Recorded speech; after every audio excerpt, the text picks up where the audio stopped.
Good morning, lads and lasses, and welcome to the Daily 3. Oh, did you see the table? Welcome to the Daily 3. I don't know what that was. Good day, mate. Good day. So, where do you want to start? What were your Daily 3 for yesterday, and how'd they go? I was not looking forward to this because I failed. All right.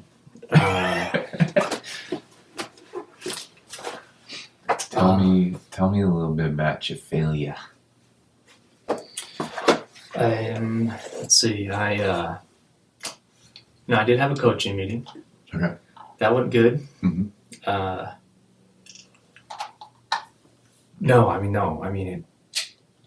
I learned a lot from the coaching. Yeah, Do you mean to say the coaching meeting itself did not go good, but what you learned from it was good? Yeah, and I'm still, yeah. I mean, it didn't go like an ideal coaching session. It didn't, and so so I'm still processing what happened and sure, stuff like that. Yeah. So, but it was good. But then I had another coaching session later in the evening with a lady, and that one. That's why we keep our sound. Good morning, David. Good morning. So the one later in the evening, that went well. Mm-hmm. So you had two of them. I had two of them. I think yesterday you said you only had one. I know. So you had an unexpected one. I had an unexpected So one. you doubled down on your number one on your yesterday's Daily 3. Yes. Nice. Double down on the Daily 3. And what was else? I needed to transfer two people to our new giving platform. I transferred one of them. Nice. So that was good. 50%. 50%. And then hey, some of something is better than all of nothing. When you're trying to do nothing, when it depends on everything. Oh my. And in terms of fundraising, reach out to 20 people? Yeah. Minus 20 people. Okay. So we're down 20. So still got 40 to go today. Oh, so this is cumulative. Well, not necessarily. Okay. I don't know. I don't know. I mean, yes and no. I don't know. Mm-hmm. There's no fundraising police out there that are going to arrest me for how many I have or have not contacted. You are your own fundraising police. I am. Yeah. Self-accountability and responsibility. Yep. I lock myself up in handcuffs and throw myself into fundraising jail. All right, man. So you failed. Good job. Thanks, man. I'm glad. Just learning. Thanks, man. Yeah. People don't know that we celebrate failure here. Yeah, we embrace and celebrate and encourage. You should fail hard. You should fail fast. You should fail more, and you should fail better. And you should learn from it. Yeah. And keep moving forward. Yes, exactly. There is this, I think this came about in our friendship because you were describing, there's a video, or not a video, it's a movie. Yeah, it's from It's part of a movie from Meet the Robinsons, if you've ever seen it. And do you want to describe that scene? No, you go. Okay, so the main character of the story, don't remember his name, but he's basically like inventing stuff and building stuff. And he's in the future with a family. He doesn't realize it's actually his family yet in the future. He's an orphan, so it's like, kind of weird. But anyway, so I think they're sitting down for dinner or a meal, and he makes a peanut butter PB&J machine that is like, it's like basically like a squirt gun that's going to squirt out peanut butter and jelly all over the toast. Mm-hmm. And it ends up going horrible. Like, there's just this, he like coats everybody in peanut butter and jelly. Everybody. It's just a sticky PB&J mess. Yep. And there's this moment where you see sort of the shame that he's experiencing, and a lot of it is before anyone else has even responded to the situation. It's all him. Yeah. It's all in his head. Right. And he's just like, I'm so sorry. Like, I've screwed this up. And you can just see it. Assuming that everyone's disappointed with him. Yeah. And everyone's just going to be mad and angry with him. And instead, like, everyone celebrates him. They're like, great job, you failed! And they, like, throw a party over his failure, and there's, like... And some people are like, I've seen better failure. Yeah. And then there's this one of the characters in the family responds with, from failure we learn, from success not so much. And so it's this idea of like keep, essentially the catchphrase they keep using is keep moving forward. But like keep pushing through those failures because you're going to learn things from them. And you just sort of see the difference of, you can have two different cultures in how they look at failure.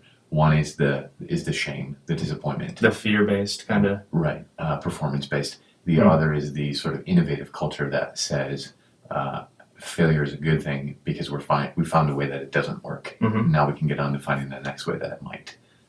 Which I would say is much more grace-based. Yeah. Like there's unlimited forgiveness and failure that you can do, and right. Because the point isn't to get it perfect the right time. Yeah, and also too, I think it allows us to be more human, in the sense of that one of the ways that we are created in the image of God is creativity. Yes. So we are created to create. We create because God has created, and so I think that environment encourages and essentially produces like a hotbed of creativity, because it frees you from the outcomes of your creative pursuits. And it says, like, whether it's a success or a failure, that doesn't define you. What you should do is just keep creating. And so it just allows you to iterate again and again. I think it gives you a sense of freedom to essentially pursue like that aspect of imaging God, that aspect of being human. Yeah, and we're not talking about like, and there's a difference between. This is something I've been thinking about. There's a difference between intentional failure, and failure due to just mistakes, like effort mistakes, creative mistakes. Like there's a difference between someone in a company. There's a difference if yesterday I was like, I needed to do 20 fundraising emails, and I intentionally didn't do it on purpose because I don't know, like because I just wanted to be I was saying, screw you to the nonprofit, which I created, so that'd be stupid. You're screwing yourself. Yeah, it's like a difference if you have someone like intentionally doing things. Like we're not celebrating intentional destruction, intentional mayhem, right? Intentional like dishonesty, intentional this is all kind of operating under the assumption that our failures, and obviously we would tell each other if we were doing something intentional. Not everyone will do that, I guess, in our employees or anything like that, but usually you can tell. Yeah. I think that's a very good distinction and clarification of that. It's not just encouraging all like wanton failure. Yes. But wisely looking at how do you create a culture that's innovative, and part of that is like accepting and embracing failure, and accepting the reality that failure is going to happen, and what do we do with it that's actually productive instead of counterproductive. Right, and you can get ahead of that failure by creating that culture. Yeah. Right. Leo Tolstoy writes this story about. This is intentional failure, but even this kind of illustrates the point I'm trying to make is like this is something I realized. What we teach people when we correct them is not so much what we're correcting them, but how we're correcting them. So when someone fails at work, when your child disobeys you, in the moment when you correct them and say, you should have done this, or you should have done that, or you should have failed, what they're hearing most loudly is the manner in which you're correcting them. Yeah. And that is what you're teaching. And we forget that. People think that if they would just understand what they did wrong, but all that's doing is propagating an environment where you're coming down on people thinking if they would just understand what they did wrong, then the world would be a better place. Right. Rather than coming in a gracious manner and being like, all right, you failed. What'd you learn? Yeah. Or maybe you did it intentionally, and I forgive you. And what that is propagating in the world is a place of celebrating failure, a place of forgiveness, of love, which is what God wants us to do. I don't know. Been thinking about that. That's good. I failed as well. Yes. On my daily 3 from yesterday. Just There we go. There we go. What'd you fail on, man? So the things I had job. a bid to get done. I did get that done. Get that submitted. Took way longer than I expected. Yeah, how long did it take? I don't remember. I could go look it up. I track all of these things just so I remember, but I think I was somewhere around I remember it being between 4 and 6 hours. I think you said 6 hours. realistically it 2 was going minutes to be and 18 seconds. yes. Is how long it took me. That's great. That's triple what you I think realistically said you thought it would take. Yeah, probably. I should, instead of just doubling things, I should triple them because I'm What did- naively optimistic about how long things actually take. Well, another thing we can chalk up on the learning board, mate. Yeah, exactly. And then so that was basically the only thing I actually did on my list yesterday, on my daily 3. So the other 2 of insulating the floor and starting to install the plywood subfloor, didn't touch that. And then I was also going to make a video on spray foaming and do some spray foaming, and I didn't touch any of that All right. at all. But some of that was good. I think I was starting to realize sort of I haven't rested a whole lot, and just realizing that really messed with my motivation. I'm just by the time the afternoon finally came around, I think I was so frustrated by that bid and just so pissed at life that I'm Because it took so long, or yeah, and I think it just didn't meet my self expectations right.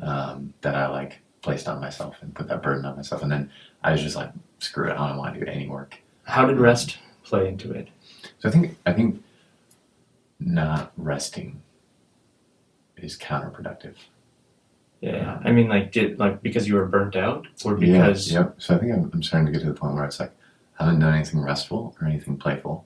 And I think those are 2 different things, and those are probably 2 topics we'll explore more either on this show or on our other podcast on work. Yeah. But I mean, yeah. So I just started getting burnt out, and I noticed that from an emotional standpoint and a motivational standpoint. So I was motivationally burnt out. I was just I just want to give up because I don't care anymore. Where it's other times I'm yeah, let's do this. Come on. So, but it was good. I decided to just change up my plans and basically just spend some time with my wife. So we went out, did a little shopping for Mother's Day, and then ended up doing nothing, and then nice.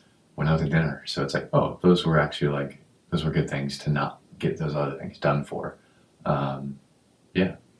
So I don't know. Still, how'd you feel about all that? I felt good at the end of the day. Okay. I think at the point of actually making those decisions, though, I didn't feel good. I didn't want to. I wanted to just get more done, even though it was really not going well. To just knock things off of my list.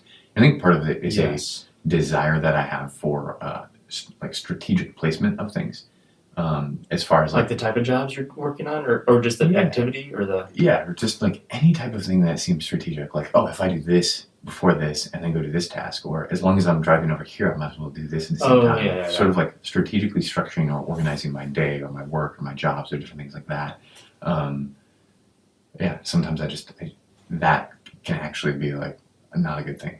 Sometimes it's actually really helpful and it's a strength, but other times it's actually this is actually getting in the way of me actually getting things done, or getting in the way of relationships, or a number of things. And so sometimes it's good to just give that up and say, I'm just going to lay down my expectations for what it looks like. Yeah. And just start working and just start doing. Yeah. Start living. Yeah. And I just say, okay. Get busy living. Totally.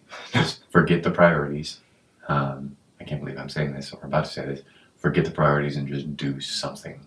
Because just sitting around and trying to figure out what to prioritize, it can sometimes keep you from actually... The analysis paralysis type. Yeah, actually doing the work. So you learned that yesterday a bit. That was good. That is good. Way to fail well. Thanks, man. Way to learn. And I get that. I get what you're saying about you can become so exhausted because you haven't rested, but it's you still want to get so much done. And you can't. And it's you're running into your mental wall, your mental... Yeah. And I've learned part of it's good when I reach that point because I'll push myself more because I was just reading this book about the brain that I have adult ADHD, and so constantly researching how I can try to use that to my advantage. And it says like focus, willpower. They've researched like decreases as you go through the day because you're using willpower. I think it pairs with itself to like energy. Yeah. Of like how much energy you have, how much willpower, and so if you, that's why you make a lot of horrible decisions late at night.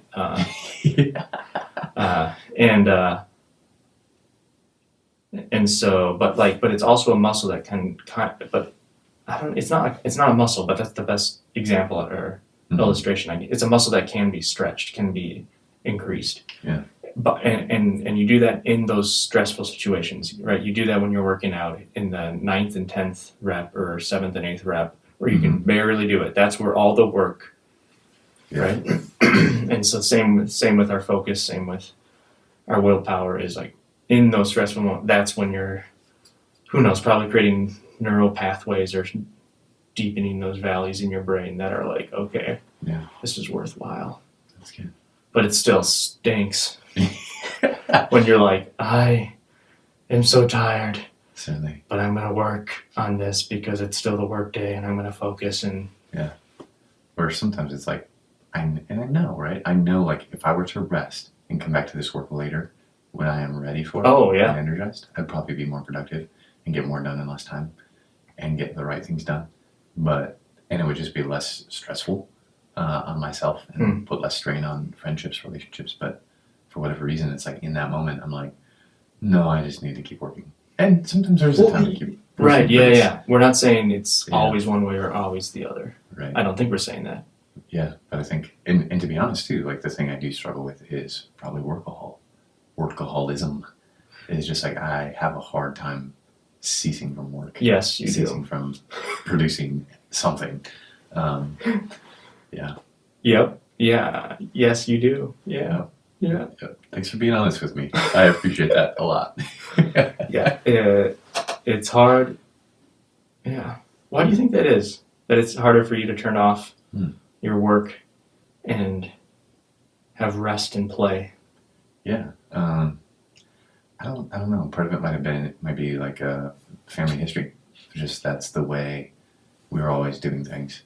And part of that could be a relational dynamic of the way that we related to people wasn't by play or like we didn't play. Oh, that's interesting. And rest as a family. We worked as a family.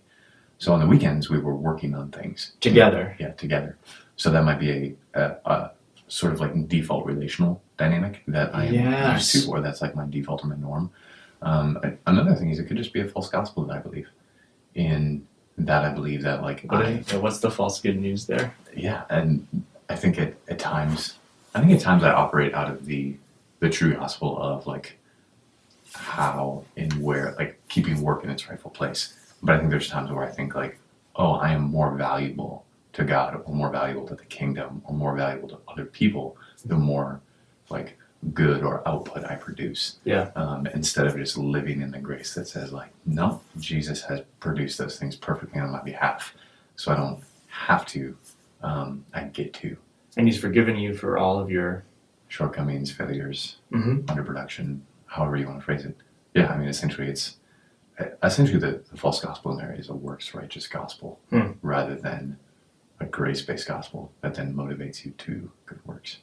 Dude, you're valuable to me whether you produce a lot of stuff or you don't do anything. Thanks, man. Yeah. It's good to be reminded of. Sometimes I think like, dude, so much of the Christian life and following Jesus is just being reminded of what we already know rather than just like learning new stuff. Yeah, the two verses that come to mind is for God so loved the world that he gave his only son. So his love came before his giving. So he loved us. Yeah. And while we were yet sinners, Christ died for us, right? So it's like, it's not like he loved us, and I think he saw some worth in us because he created us. Right. Christ says that we are worth much more than sparrows. I don't know if that was a dig or not. Still trying to figure that out because he's like, you're worth much You know, sparrow is sold for a penny, and not one of them falls to the ground apart from the will of your Father. And you are worth much more than many sparrows. So like many pennies. Oh, Thanks, Jesus. thanks, Jesus. But he also says all the hairs of our head are numbered. So I think he's saying, no, we're worth much in the eyes of God because he created us. Yeah. And he loves you. And you are worth much to him. I think whether you produce or whether not. Yeah. Well, no, you are. This is true. Yeah. And I think that's when we glorify God most. When we have that. I think when we're living out of that grace-based reality. Because we're then free to take risks. We're free to pursue things. Essentially, we're free to work apart from the results of our work. Right. And so, like, I think about, like, we are free to engage and serve others through work, regardless of whether they give us a thank you or not, regardless of whether they give us praise or not, because we already realize we have the praise of our Heavenly Father. So we don't need to do work simply for... which is so mind-blowing. Yeah, whatever that motivation is. So today's daily three. Let's get to that. What are your daily three for today? I've been thinking about this. Daily three for today. Today is a Saturday, folks, and yes, Mike and I are. We're working on Saturday. We are working on Saturday. I'm gonna rest tomorrow. Rest tomorrow. So today, one of my big three is I'm going over after this to help my dad with his realty business, his realty website, or he's getting that set up. Yeah. So someone else built it, but I'm going to help him kind of fine-tune things for how he wants it. Yeah. Second one is I'm going to dust and vacuum in this house. Thanks, man. Yeah, because I told you I was going to do that. And then, what is my third one? I haven't come up with a third one.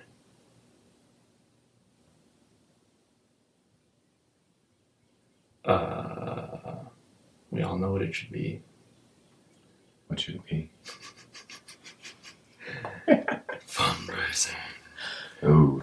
So kick the beast in the teeth. Go after the hard one. Yeah, absolutely. And part of that's going to involve creating that scaffolding that we talked about yesterday. Yeah.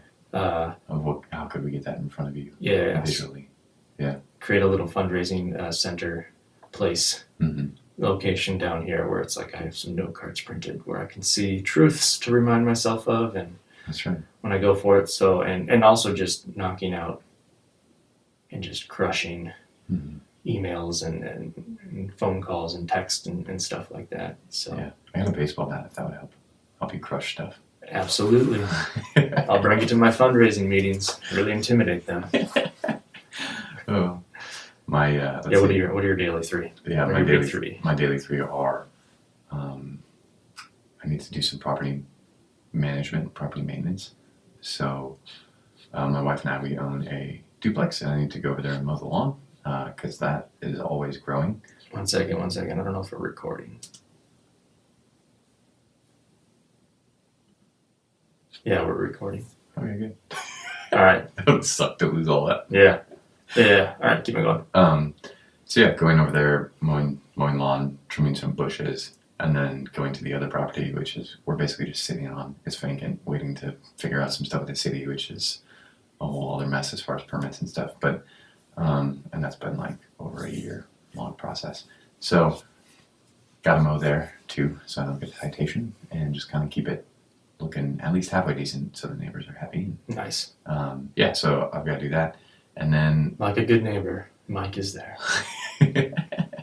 And then the other one is the next two are the same things I had yesterday that I didn't get to. So working on that subfloor in the basement remodel, and then also shooting that spray foam video. So those are my three. Do you have something to spray foam? Mm-hmm. Okay. Yeah. So in that room, or yeah.